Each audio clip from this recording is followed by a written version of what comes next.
My name is Ryan Hampton. I'm an author, advocate, community member. I'm a voter, taxpayer. I'm getting married this year, hopefully, COVID permitting. Um, but most importantly to me, I'm a person in long-term recovery from substance use disorder, which means I haven't felt it necessary to take a drink or a drug or any other mind altering substance since February 2nd, 2015. And I, you know, I wrote a book called American Fix in 2018, and people often ask me, like, well, how'd you get to that point? Well, I didn't wake up on February 3rd, 2015 and say, I want to be an advocate. I want to, write this book. I want to go, start a nonprofit and get involved the way that I have. I think most of us in this work are what you would call accidental advocates, which means, we didn't plan on doing this, right? Um, Predating my addiction, though, to give you a little bit of history, I kind of had this up and coming career in politics and community organizing. I had worked at the White House as a younger adult, worked on several campaigns, went to college, and in 2003, I was on a hiking trip with my roommate in at the Billy Goat Trail, which is in between Maryland and Virginia. And I slipped and I fell and I had this injured my knee and injured my ankle and ended up in the care of a urgent care physician. And that's when I got my first prescription for a high grade opioid. And people ask, is that where your addiction started? And probably not. I had suffered severe, adverse, childhood traumatic experiences. I had a father who was in federal prison for some time. My parents were divorced. I was in and out of different schools. It was tough on the family, and I drank and experimented with drugs. When I was in high school, probably a little bit too much. But after I received that prescription, I kind of met a substance that I really identified with, and it really identified with me, and it took away all those feelings that I had been trying to stuff for so long. And it wasn't where my addiction started, but it was certainly almost where it ended. And it's really where it kind of spiraled out of control. So when I was at that urgent care physician in 2003, they had wrapped my ankle up and my knee and told me I needed to probably get an MRI. Probably needed to get it checked out at some point. But spoiler alert, I never got the MRI. But what I did get was another prescription and another prescription and another prescription, and that just became more and more of a problem and turned more and more into chaotic and problem use of the opioids. But it all really came tumbling down like a ton of bricks for me the following year when I had moved back to Florida shortly after my father had passed away to take a job down there. And if you know anything about kind of this like modern day overdose crisis, that in part, one of the reasons we have this sprawling, illicit kind of fentanyl heroin crisis is where we're at right now was just this massive, um, arrival of pill mills, and particularly in South Florida where I lived. I was in Broward County. And so I had moved down to Florida and I needed to find a new doctor. And my primary care physician sent me to a pain management clinic in Broward County, Florida, which was the epicenter of the pill mill crisis. And I walked in and I was there 15 minutes and walked out with my first script of just, a ton of Oxycontin and all these other medications. And it just kept, building from there. Eventually, as, many of us have experienced, I hit a real point with tolerance and started doing things that I never thought I would do. And doctor shopping and, losing jobs and insurance and being evicted from places that I was staying at. And in 2006, had my first attempt at treatment, which was just a nightmare down in South Florida. And eventually, walked into a doctor's office in sometime in 2009, and Florida had just instituted its first ever PDMP, the Physician Drug Monitoring Database, which was just this database of people like me who were seeing multiple doctors.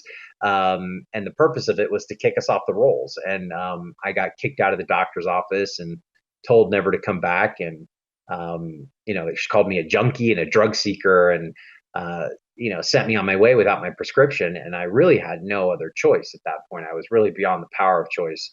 And that day was the first day I used heroin, which for several years following led me to multiple overdoses and took me in different parts of the country and more failed attempts at just really shoddy treatment centers and the loss of a lot of hope, not just by myself, but people that loved me and friends and family members. And, everyone was just kind of waiting for that phone call that I was somewhere on, a street corner dead. And I found my way out to California, and I was homeless on the streets of Hollywood, out at actually on the corner of Hollywood and Highland, right smack dab in the middle of Hollywood on Thanksgiving Eve 2014. And I had really gotten to a point where I was trying to find treatment just so I could get a roof over my head and some food to eat, because I had nowhere else to go. I had no intention of staying sober or really doing anything other than just kind of taking a break. And after 30 days of calling from a public payphone, Thanksgiving Eve 2014, there was a public treatment facility that had a bed. And I jumped a cab and got over there right away. And it was my first opportunity to get on medication for my opioid use disorder. And I was there for several days and then transferred out to another facility because they didn't have room for me there anymore, and stayed inpatient for almost 3 months at this place. And it was on a full scholarship and at this second place. And they eventually came time where they couldn't scholarship me anymore. And I had nowhere to go. I had nothing. I had no belongings with me. I had 2 trash bags with everything that I owned inside of them. And the counselor there said, "Look, I'm gonna call a friend and get you into a recovery house, and you just go there, and you'll be okay if you just stick to the program and do what they tell you to do." And that's what I did. And I stayed at that recovery house for 18 months, and here I am now, a little bit 6.5 years later into recovery.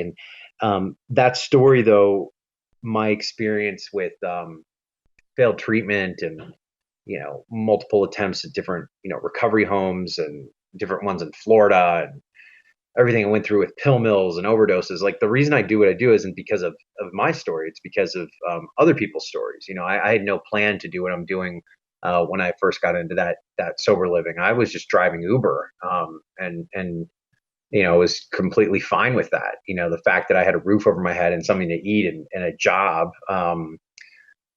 was good enough for me at the time. And then, started sustaining a lot of losses.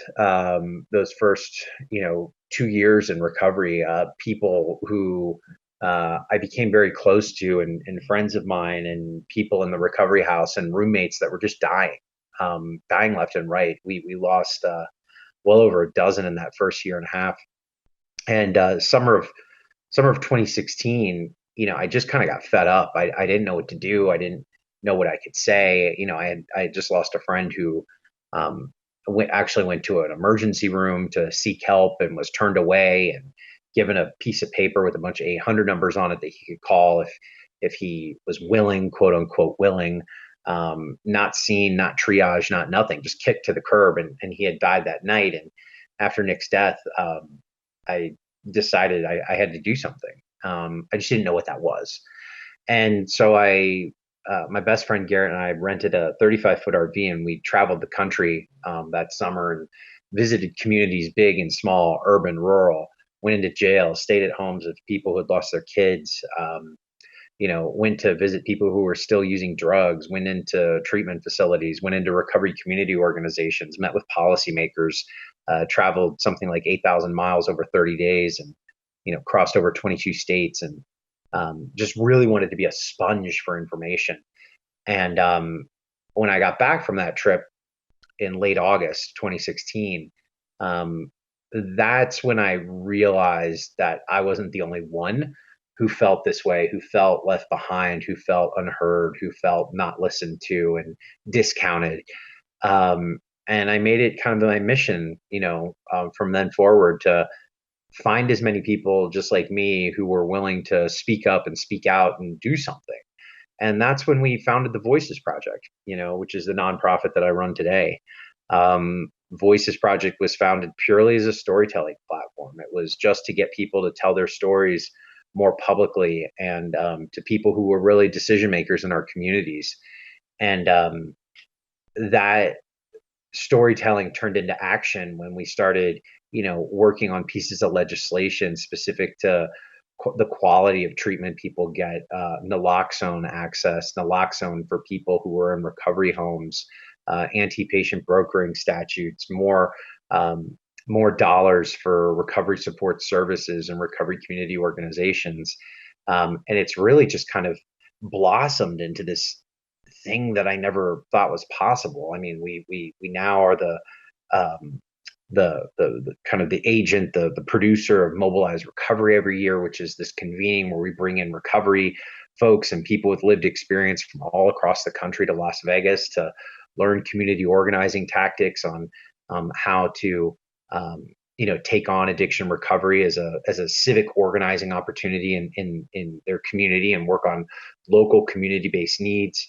I wrote the book, which was pretty much an outcome of that trip in 2016 and was published by St. Martin's Press.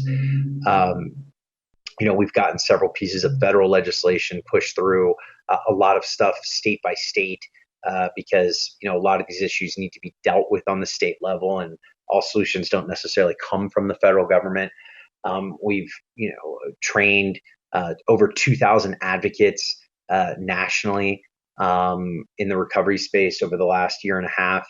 And we've actually come to form a second organization, the Recovery Advocacy Project, which really focuses on community training, community development, community empowerment, organizing training for emerging individuals in the recovery space, but also emerging nonprofits, and providing that technical support to them. So, I mean, it's been really just this amazing journey. I mean, I think back, 6.5 years ago, like, how does one get to where, I feel I am today, in terms of being so bold and just open about my own story and my own journey, and, not knowing at the time that, like, my whole purpose was laid out right in front of me. And it was just, working with this community that I love so much. It was a series of just small steps, and small turns and small decisions. I never took it all in all at once on just one plate. Like, I I made one step here and listened to somebody else and took a next step and a next step without really, like, this long term plan to create this kind of robust advocacy network. It's just been kind of slowly burning and slowly building over time. And I'm just really excited to see what the next, several years brings. And I would say, kind of in closing, that, you know, uh, folks ask, like, well, how do you know if you're being effective, or if it's really making a difference? Well, it's not necessarily measured in the work or the success of any of the work that I do, or even the failures. And there's plenty of failures, way more failures than successes. I try many things, and um, it's in seeing new people getting engaged, right? And seeing new people kind of take on those leadership opportunities and those organizing opportunities, and creating and being creators in their own communities, and nationally, and getting to watch that at scale, and seeing it happen, with a tremendous amount of momentum, in my opinion, is really how I can see if the work we're doing and trying to do is really being effective. So I appreciate you, Shane, and thanks for having me on.